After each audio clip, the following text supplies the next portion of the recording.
औज़ुबिल्लाहिमिनश्शैतानिर्रजीम बिस्मिल्लाहिर्रहमानिर्रहीम। मेरा नाम मोहम्मद सदीक कासी, deputy director jar plant protection Punjab, retired. मेरे बागबान और काश्तकार भाइयों, आज हम जिस मौजूद पर बात करेंगे वो पौधों का आहिस्ता आहिस्ता ज़वाल पजीरी का शिकार होना या इनहतात पजीरी का, जिसे स्लो डिक्लाइन भी कहते हैं। इसकी बड़ी वजह एक ख़ास किस्म का जरसूमा, जिसे नीमाटोड कहते हैं, जो जड़ों में पाया जाता है। इसकी किस्म जो हमारे बाग में पाई जाती है वो है टाइलेंकस सेमी पेनिट्रॉन्स।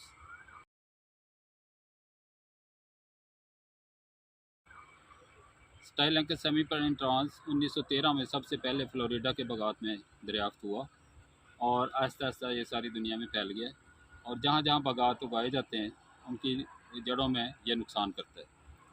इसकी वजह से पैदा होने वाली अलामात जो हैं वो पौधा ऐसे ज़ाहिर करता है जैसे उसमें खुराक की और पानी की शदीद कमी हो। पत्तों का साइज़ छोटा रह जाता है, पत्ते पीले होते हैं और फिर आहिस्ता आहिस्ता झड़ना शुरू हो जाते हैं, गिरते हैं। इसी तरह से फल का साइज़ बहुत छोटा रह जाता है, फल पीला होता है और गिरता है। पौधे की टहनियाँ जो हैं वो सूखना शुरू हो जाती हैं और आहिस्ता आहिस्ता से पौधा मर जाता है। इसकी जो नुकसान पहुँचाने की बड़ी जो है वो ज़्यादातर मादा नीमाटोड नुकसान पहुँचाती है। मादा जो है वो अपने जिस्म का अगला हिस्सा जो सुई नुमा मुँह होता है, जिसे स्टाइलेट कहते हैं, वो बारीक जड़ों की रेशों में पेवस्त कर लेती है और अंदर से पौधे को डैमेज करती है इसी तरह से जो इसका आधा हिस्सा जड़ों से बाहर होता है, वहाँ से ये गूंदनुमा मवाद खारिज करती है, जिस पे मट्टी जमना शुरू हो जाती है और पौधों की जड़ें जो हैं घुटन का शिकार हो जाती हैं और पौधा जो है वो उसको खुराक लेने का और पानी लेने का अमल भी मुतासर होता है, जिसकी वजह से पौधा जो वो मौत का शिकार हो जाता है।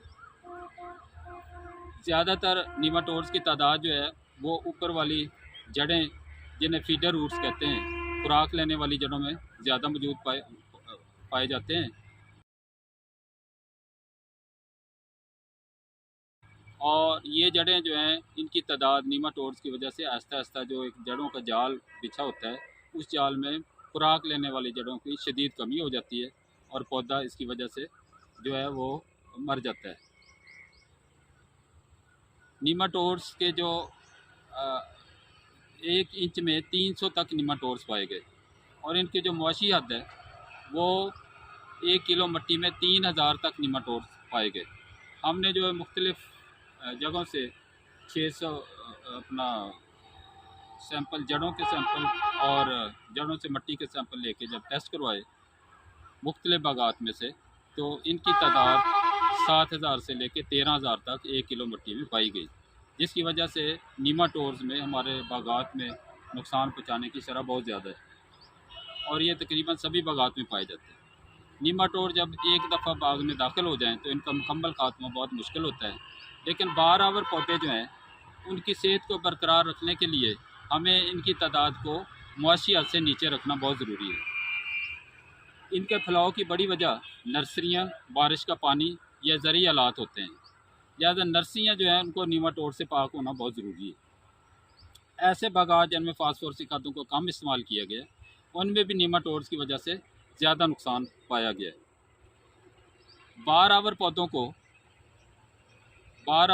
को नीमाटोड्स के नुकसान से महफूज रखने के लिए हमारे पास जो मौजूद ज़ैरें हैं उनमें कार्बोफिरान 3% 150 से 200 ग्राम फ़ी पौधा, फेप्रोनिल 100 से 150 ग्राम फ़ी पौधा या कड्डूसाफास 100 ग्राम फ़ी पौधा।